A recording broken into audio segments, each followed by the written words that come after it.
Assalamualaikum warahmatullahi wabarakatuh. Alhamdulillah wassalatu wassalamu ala Rasulillah amma ba'du. Alhamdulillah, kita telah sampai pada pelajaran yang ke-13. Dan alhamdulillah, mulai pelajaran yang ke-13 ini kita akan masuk ke pembahasan tasrif lughawi ya. Tasrif lughawi, di mana tasrif lughawi berbeda dengan tasrif istilahi ya.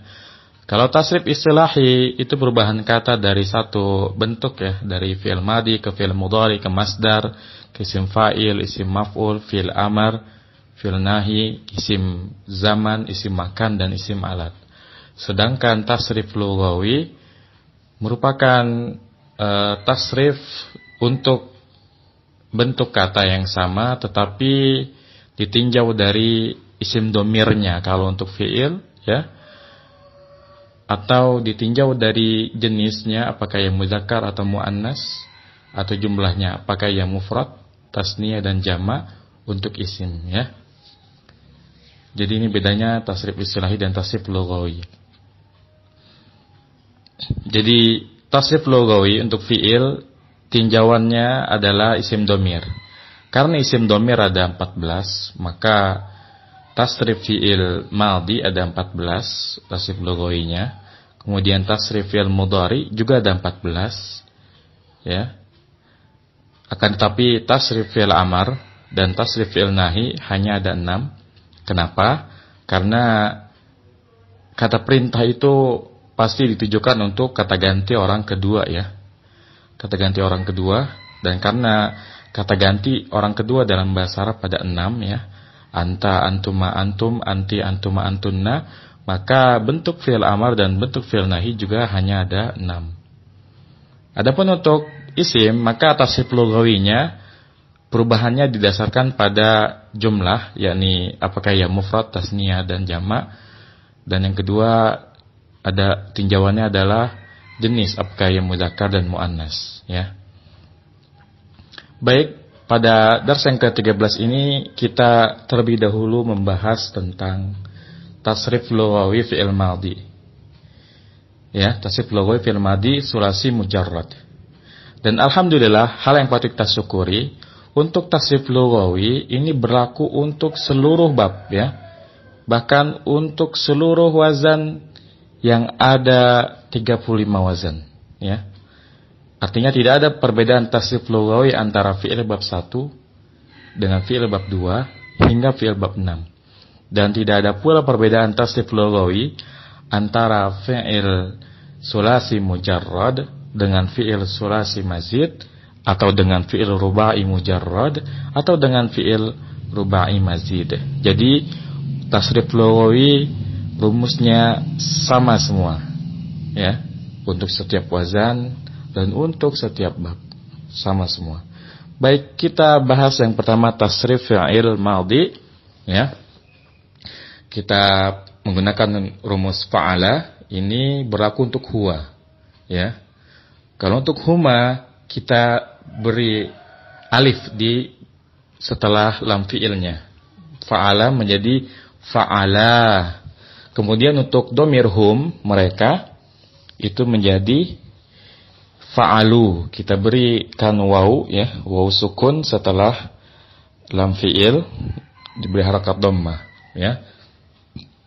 Maka untuk domir mukhatab, untuk domir goib, kata ganti orang ketiga, muzakkar, rumusnya adalah fa'ala, fa'ala, fa'alu ya. Ini rumus fi'il madi untuk domir ghaib, domir kata ganti orang ketiga, untuk muzakkar, untuk laki-laki.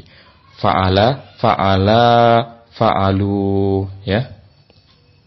Kemudian perhatikan cara penulisannya. Untuk fa'alu setelah waw ya, itu ada alifnya. Itu alif di situ untuk menunjukkan bahwa ia dalam bentuk jamak ya. Jadi setelah waw jangan lupa ditambahkan huruf alif ya. Kemudian kita beranjak ke hiya. Hiya humahunna. Untuk hiya kita tambahkan tak taknis di belakangnya ya. Jadi fa'ala menjadi fa'alat, fa'alat ya. Kemudian untuk huma ditambahkan alif ya. Fa'alat, fa'alata ya. Asalnya fa'alat, kita tambahkan alif. Fa'alat, fa'alata. Kemudian untuk hunna, maka ditambahkan na di belakangnya. Fa'alna ya. Maka rumus untuk domir ghaibah, domir kata ganti orang ketiga yang untuk muannas ya. Fa'alat, fa'alata, fa'alna ya. Fa'alat, fa'alata, fa'alna. Kita ulangi dari awal ya, dari huwa huma hum. Fa'ala, fa'ara, fa'alu. Kemudian hiya huma hunna. Fa'alat, fa'alata, fa'alna. Nah ini rumus untuk domir ghaib baik untuk yang mudzakkar maupun yang muannas. Kita pindah ke domir mukhatab, domir kata ganti orang ketiga dari anta hingga antunna. Anta, antuma, antum, anti, antum, antunna. Dan ini lebih mudah daripada yang domir ghaib tadi ya. Karena domir ghaib sedikit tidak beraturan ya. Fa'ala, fa'ala, fa'alu, fa'alat, fa'alata, fa'alna. Tetapi alhamdulillah untuk domir yang mukhatab, untuk kata ganti orang kedua, domirnya mengikuti isim domirnya ya. Jadi kalau untuk anta, fa'alta. Untuk antuma, fa'altuma. Untuk antum, fa'altum. Jadi mengikuti huruf terakhir setelah nun di isim domirnya. Jadi anta ya, fa'alta. Antuma, fa'altuma. Kemudian antum ya, fa'altum. Ini untuk domir mukhatab mudzakkar ya. Fa'alta, fa'altuma, fa'altum. Lihat sama dengan isim domirnya. Anta, antuma, antum. Fa'alta, fa'altuma, fa'altum. Kemudian kita pindah ke domir mukhatabah yang muannas ya. Anti, antuma, antunna ya. Anti, antuma, antunna. Maka kita sesuaikan dengan isim domirnya. Anti, fa'alti. Antuma, fa'altuma. Kemudian antunna, fa'altunna. Jadi insyaallah ini mudah ya. Anti, fa'alti, antuma, fa'altuma, antunna, fa'altunna ya. Kita ulang kembali dari domir mukhatab ya. Anta, fa'alta, fa'altuma, fa'altum, fa'alti, fa'altuma, fa'altunna ya. Kita ulang lagi dari awal, dari domirnya huwa. Fa'ala, fa'ala, fa'alu, fa'alat, fa'alata, fa'alna ya. Fa'alta, fa'altuma, fa'altum, fa'alti, fa'altuma, fa'altunna. Kemudian untuk domir mutakallim, kata ganti orang pertama, untuk ana ya, ana fa'altu, ditambahkan tu di belakangnya. Fa'altu. Kemudian untuk nahnu ya, ditambahkan na. Menjadi fa'alna. Fa'altu, fa'alna. Kalau ana fa'altu, kalau nahnu fa'alna. Dan ini wajib dihafal.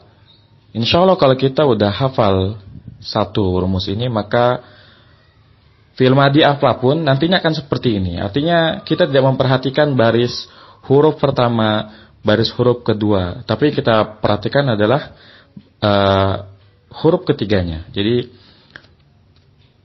baik itu fa'ala atau fa'ila atau fa'ula ya, yang kita perhatikan belakangnya. Jadi fa'ala, fa'ala, fa'alu.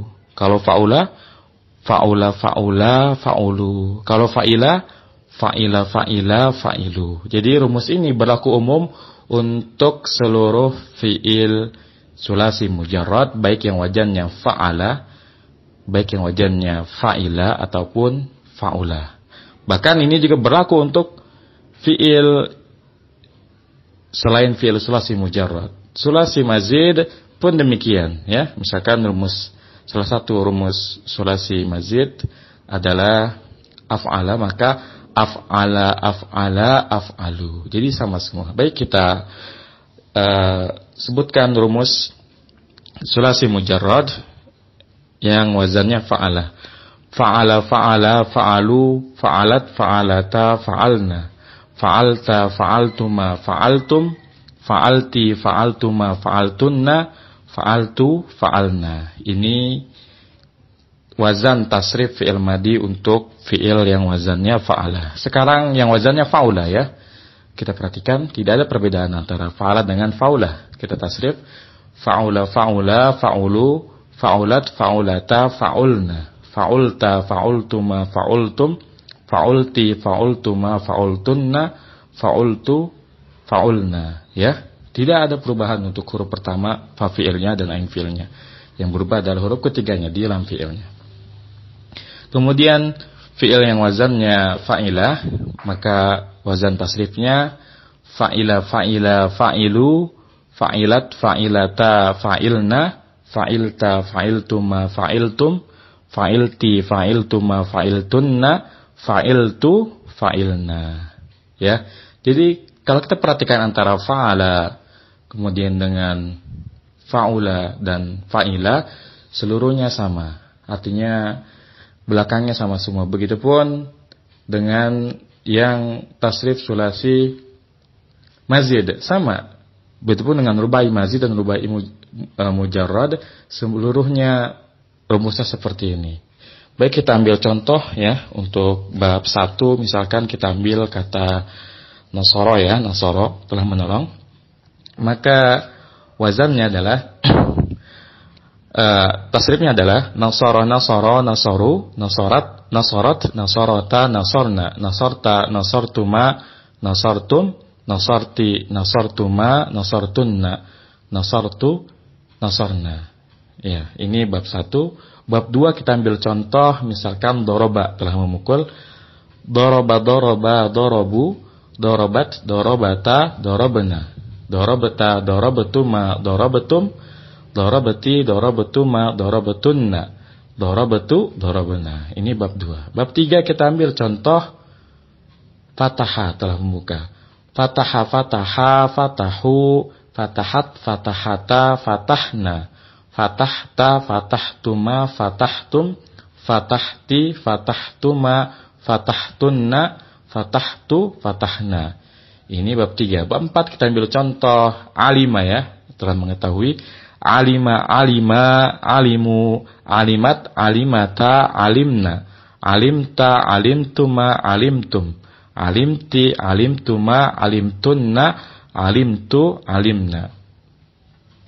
Kemudian bab 5 kita ambil contoh hasuna misalnya, hasuna hasuna hasunu hasunat hasunata hasunna hasunta hasuntuma hasuntum hasunti hasuntuma hasuntunna hasuntu hasunna. Ini bab 5. Terakhir bab 6 kita ambil contoh hasiba, hasiba hasiba hasibu hasibat hasibata hasibna hasibata hasibatuma hasibatum hasibati hasibatuma hasibatunna hasibatu hasibna. Dan makna untuk setiap fi'il ini sesuai dengan isim domirnya. Jadi kalau misalkan kita ingin membuat kalimat, ya, kita ingin membuat kalimat dia telah mengetahui dan dianya laki-laki, maka alima, ya. Kemudian kalau kamu telah mengetahui berarti anta, maka alimta kalau untuk laki-laki. Kalau untuk wanita anti, alimti, ya. Kemudian kalau misalkan yang telah mengetahuinya adalah kami, ya, maka nahnu alimna. Jadi ini sangat bermanfaat untuk memberikan referensi, ya, referensi kata yang tepat untuk membuat kalimat. Dan memang ini fungsi dari ilmu shorof, yakni memberikan referensi kata-kata yang nantinya akan digunakan untuk menyusun kalimat, ya.